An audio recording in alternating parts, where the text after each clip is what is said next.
हरिओम आत्मी भक्तजनों, सप्रेम जय श्री हरि।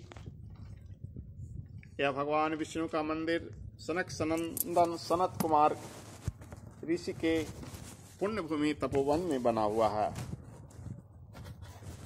यहाँ ब्रह्मा जी के चारों पुत्र तपस्या किए थे और उन्हीं चारों के नाम से गर्म झरना है। इसी आसपास अत्रि मुनि का भी आश्रम रहा है, इसलिए पूरे एरिया अत्रि क्षेत्र कहलाता है। यहाँ भगवान श्री हरि विष्णु के मंदिर में प्रत्येक गुरुवार को सत्संग किया जाता है और सत्संग में जो भी भक्त आते हैं उनकी कामना पूर्ण होती है। अब रही बात, कामना उन्हीं की पूर्ण होती है जिसका श्रद्धा इस ठाकुर जी के प्रति होता है। वो कैसे, मैं बताता हूँ। मैं यहाँ से जिसको भी ये पुष्प देता हूँ उनकी मनोकामना पूर्ण हो जाती है। साधना में गिरे हुए फूल का महत्व है कि जो अपने आप गिर गया और उसको देने के बाद उसकी कामना पूर्ण हो जाती है। लेकिन कैसे, इसको एक कहानी के माध्यम से मैं आपको बताता हूँ। एक छत पर दो घड़ा था।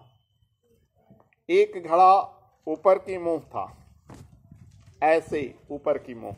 घड़ा को समझाएं हम इस तरह से, यह लोटनी देख लीजिए, घड़ा ऊपर की ओर था और दूसरा घड़ा ऐसे था। वर्षा हुई, जो घड़ा ऊपर की मुंह वाला था भर गया, जो घड़ा नीचे की ओर मुंह वाला था वो नहीं भरा।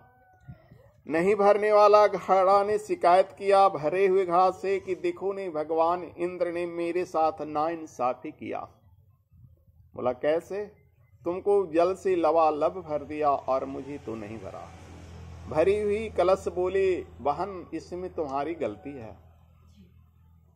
तुम, मेरी क्या गलती? तुम्हारा मुंह नीचे की ओर था और मेरा मुंह ऊपर की ओर था, इसलिए जल जो भी आया वो मेरे अंदर समा गया और तुम तो मुंह नीचे कर लिया।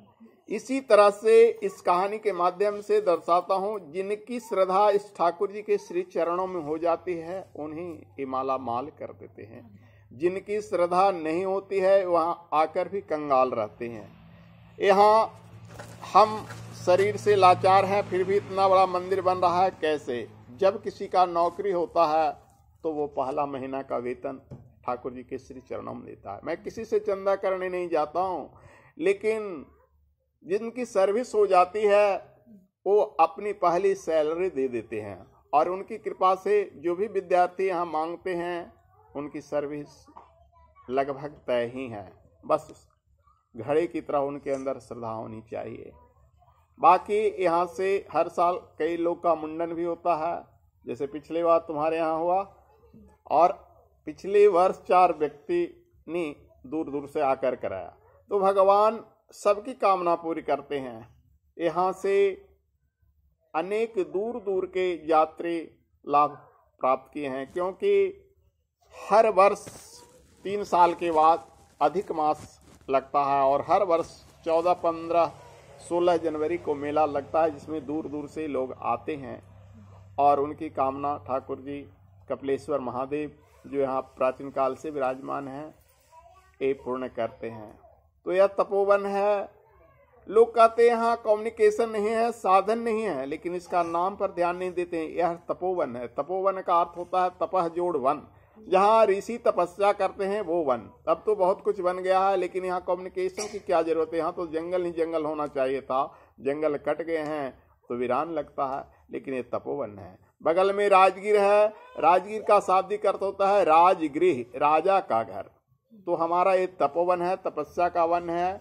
यहाँ बहुत सारे ऋषियों ने तपस्या की है और उन्हीं की आत्मा मुझे खींच कर लाई, जो कि यहाँ पर मंदिर बनवाया। मैंने बहुत बार उनकी जवाब आ जाया कि बेटा तुम्हें मंदिर बनाना है। मैंने ठुकराया कि मैं शरीर से लाचार हूँ, मैं कैसे बना पाऊंगा। लेकिन वो दैवी शक्ति ने कहा तुम जाओ, मैं मदद करूँगा, और मैं आया। उनकी कृपा से आज ये मंदिर है।